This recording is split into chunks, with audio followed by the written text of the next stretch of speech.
अगर आपने ये वाली वीडियो पहले देख रखी है तो आपको पता चल रहा होगा एक मन स्टैक में कितने सारे कंपोनेंट होते हैं और ये कैसे काम करती है।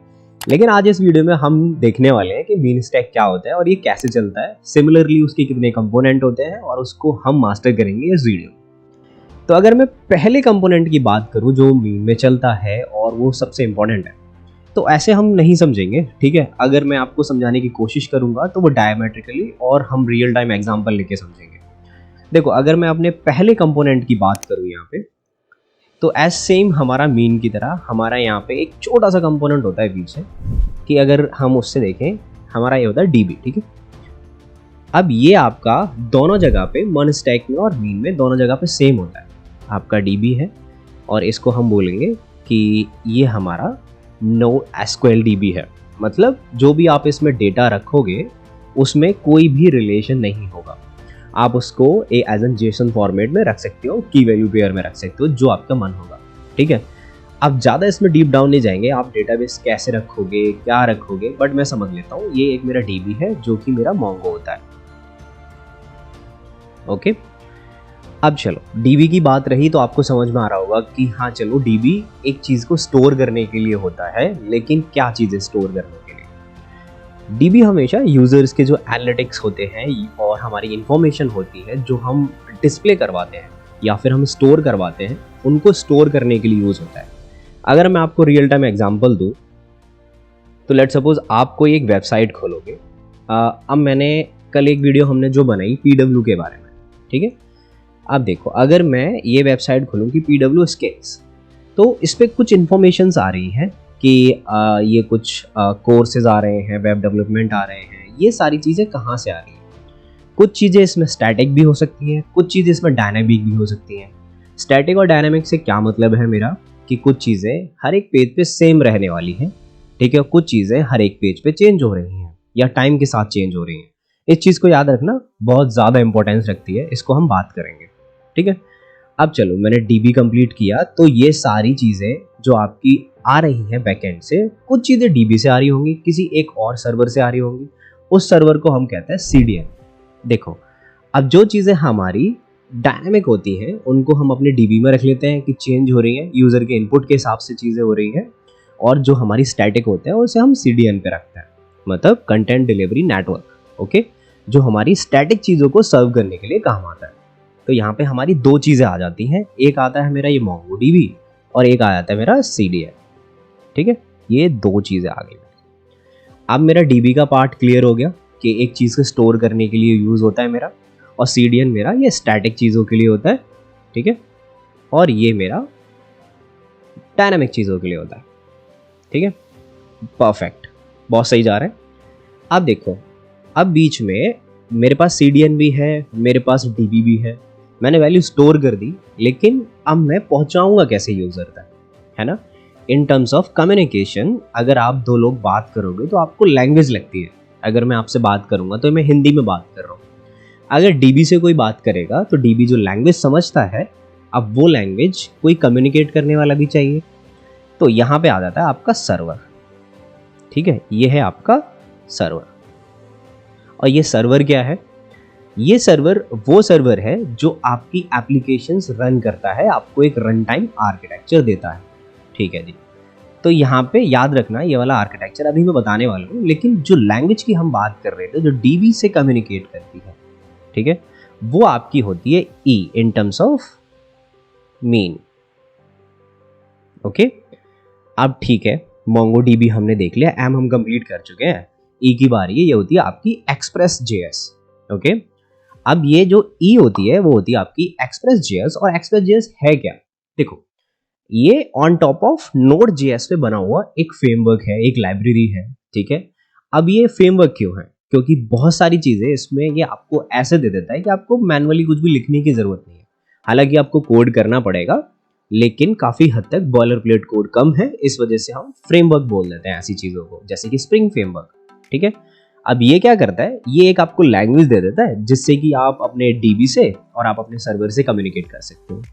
तो जैसे कि अगर मैंने बोला यहाँ पे कि मुझे कुछ कोर्सेज दो पीडब्ल्यू के, ठीक है, तो जरूर वो एक एपीआई कॉल कर रहे होंगे जो वो कुछ ऐसे चल रही होगी कि पीडब्ल्यू और यहाँ पे कोर्सेज, ओके, अब वो एपीआई ऐसे चल रही होगी।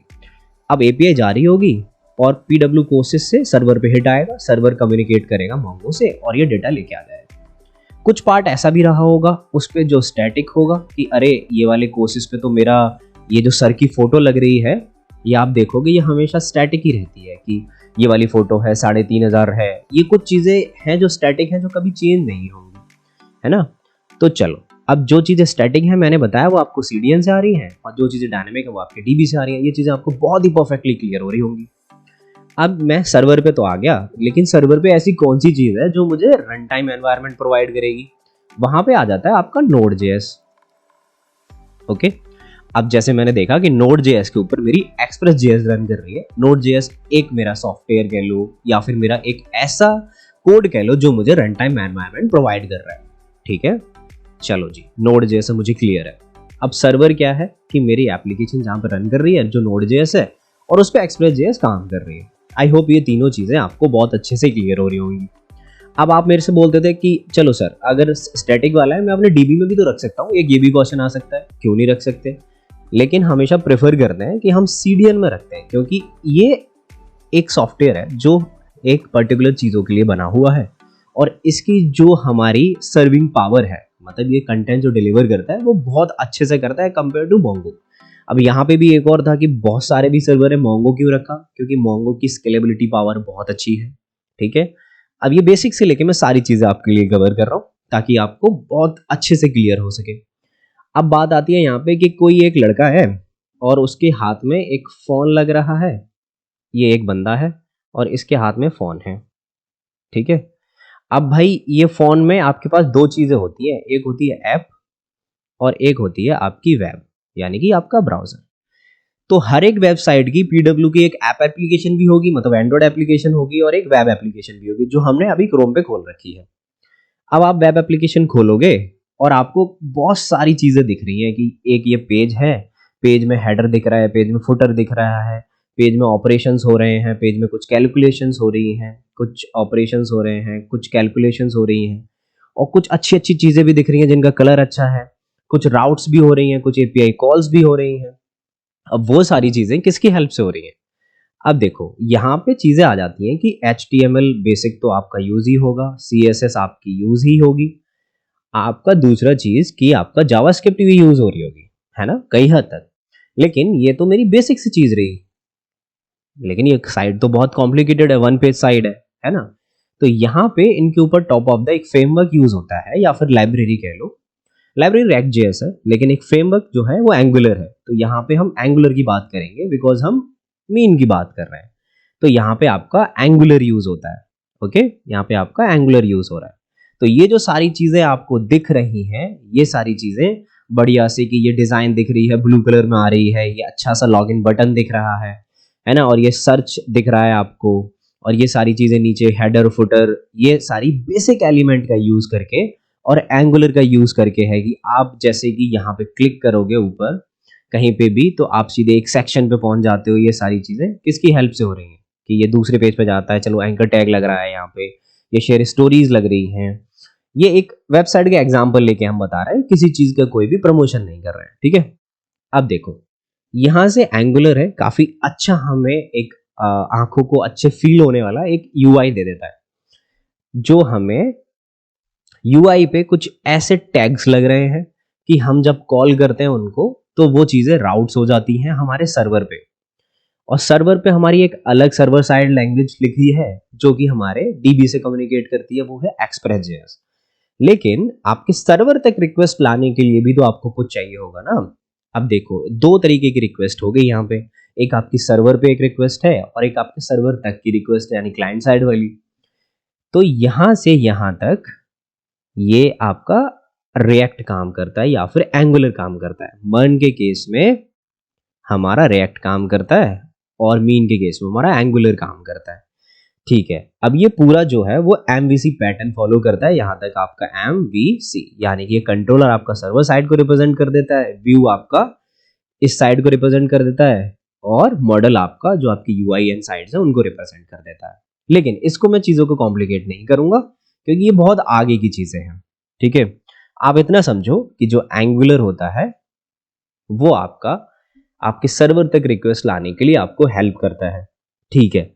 अब लेकिन ये वाला सर्वर आप और ये पूरा आर्किटेक्चर बहुत ही इजी है ना मर्न के केस में। अब लेट सपोज कि मेरी बहुत सारी रिक्वेस्ट आ रही हैं, तो ये चलता कैसे मर्न में पूरा, कि हो सकता है किसी ने आपकी एक एप्लीकेशन किसी और एक सर्वर पे चल रही होगी, दूसरी एप्लीकेशन दूसरे सर्वर पे चल रही होगी, और ऐसे ही इस वाली एप्लीकेशन के लिए हम एक और डीबी कनेक्ट करेंगे यहाँ पे, और एक और सीडीएन होगा यहाँ पे, और ये वाली एप्लीकेशन हमारी किसी और नोड पे चल रही होगी। तो ये सारी चीज़ें हम एक नए आर्किटेक्चर से, जो मॉडर्न आर्किटेक्चर्स हैं, कुछ लोड बैलेंसर्स लगा के, कुछ हमारी डीएनएस लगा के हैंडल्स करते हैं। क्योंकि आप यहाँ पे देख रहे होगे ना, ये हेल ऑफ फेम पीडब्ल्यू ये कुछ लग रहा है ना, और यहाँ पे जो उनकी ऑफिशियल साइट्स है pwskills.com लग रहा है। तो यहाँ पे हो क्या रहा है उसकी भी बात कर लेते हैं। देखो आप क्या करते हो कि ये आपकी एक यूआई है, ठीक है, और ये मेरा सर्वर है।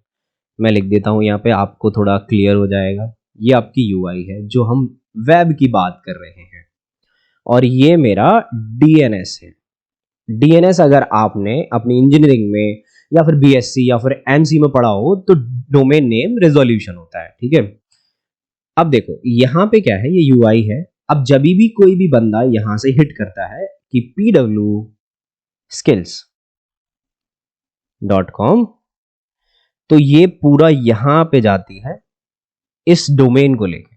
तो इस डोमेन में ना कुछ मैपिंग होती है यहाँ पे कि भाई अगर कोई पीडब्ल्यू कॉल करेगा तो आपको एक आईपी देनी है। अब वो डिपेंड करता है कि अगर किसी ने डोमेन नेम होस्टिंग ले रखी है तो प्राइवेट आईपी होगी कि 10 डॉट फलान टिमकान, ये सब एक आईपी होती है, ठीक है। अब यहां से आप उसको वापस कर दोगे कि चलो जी, तो वो आईपी आपको नहीं शो होगी, आप नेटवर्क में जाके देख लेना।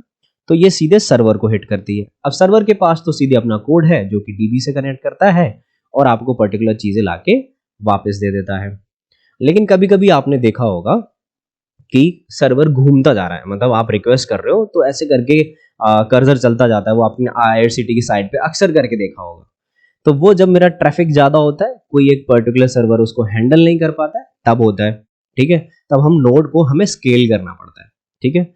अब दूसरी चीज आती है कि भाई कभी कभी ऐसा भी तो होता है, लेकिन एक रिक्वेस्ट आ रही होती है वो भी हैंग हो जाती है। तो वो डिपेंड करता है आपका नेटवर्क लेटेंसी पे। कैसे, वो भी चीजें समझा देता हूं मैं। कि देखो एक सर्वर है, ये आपका यूरोप में है, ठीक है। ये आपने AWS से एक सर्वर ले रखा है, ये यूरोप में है, और ये मैं हूं यहाँ पे, मैं दिल्ली में बैठा हुआ हूँ, और मैं यहाँ से कुछ चीज़ें मंगा रहा हूँ। यहाँ पे आपकी एप्लीकेशन डिप्लॉयड है, यानी कि मैं हिट मार रहा हूँ। तो ऑब्वियसली ये बहुत देर में आएगी क्योंकि ये सर्वर बहुत ज़्यादा दूर है अगर आप नेटवर्क लेटेंसी की बात करोगे। यहीं पे अगर मैं बात करता हूँ, यही चीज़ अगर मैं देखूँ, अगर यही सर्वर मैंने अगर इंडिया में दिल्ली या मुंबई में डिप्लॉय किया होता तो आपको ये चीज़ें जल्दी आ जाती, है ना। तो यही पूरी कहानी चलती है हमारे पूरे मर्न में और मीन में। आई होप आपको ये वीडियो से कुछ इन्फॉर्मेशन मिली होगी और आपको मीन बहुत अच्छे से क्लियर हुआ होगा। अगर इस पूरे आर्किटेक्चर में अगर कोई भी आपको एक भी डाउट है छोटे से छोटा, तो आप मुझसे पूछ सकते हो। मैं मिलता हूँ आपसे नेक्स्ट वीडियो में किसी और इंटरेस्टिंग टॉपिक के साथ। तब तक take care and bye bye.